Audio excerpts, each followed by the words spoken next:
माझं सोलापूर न्यूजमध्ये आपल्या सगळ्यांचं स्वागत। यंदाच्या पावसाळ्यात उजनी धरणातून 112 टीएमसी पाणी भीमा नदीतून सोडण्यात आले। आता पावसाळा संपून 2.5 महिने झाले आहेत।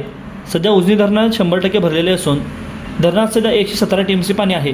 शेतकऱ्यांच्या मागण्यानुसार शेतीसाठी 15 जानेवारीनंतर रब्बी पिकांसाठी पहिले आवर्तन सोडले जाणार आहे। सोलापूर शहराचा संपूर्ण पाणीपुरवठा उजनी धरणावर अवलंबून असून याशिवाय ग्रामीणमधील 100पेक्षा जास्त ग्रामपंचायती कर्जत, जामखेड, धाराशिव, इंदापूर अशा शहरांसह MIDC साखर कारखान्यांना देखील उजनीचाच आधार आहे।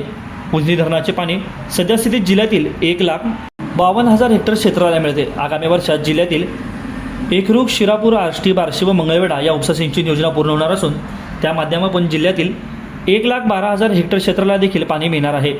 परंतु सोलापूर शहराला दरवर्षी भीमा नदीतून 20 टीएमसी पाणी सोडावे लागत असल्याने मे महिन्यात धरण मायनस पातळीत जायचे। धरण उणे 22% झाल्यानंतर शेतीला गरज असून देखील कालावधीत पाणी सोडताच येत नव्हते।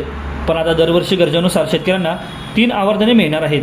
त्याचे नियोजन पालकमंत्र्यांच्या अध्यक्षतेखाली कालवा सल्लागार समितीमध्ये निश्चित होईल। आता सध्या 1,000 कोटी रुपये खर्च करून 170 MLD क्षमतेची पाईपलाईन टाकण्यात आली असून ती कार्यान्वित देखील झाली आहे। त्यामुळे आता भीमा नदीतून 3-4 वेळा पाणी सोडावे लागणार आहे। या पार्श्वभूमीवर शेतकऱ्यांना उन्हाळ्यात 1 आवर्तन जास्त मिळणार असण्याची शक्यता वर्तवण्यात आली आहे। माझं सोलापूर न्यूज या यूट्यूब चॅनलला सबस्क्राईब करा आणि बेल आयकॉन प्रेस करायला विसरू नका।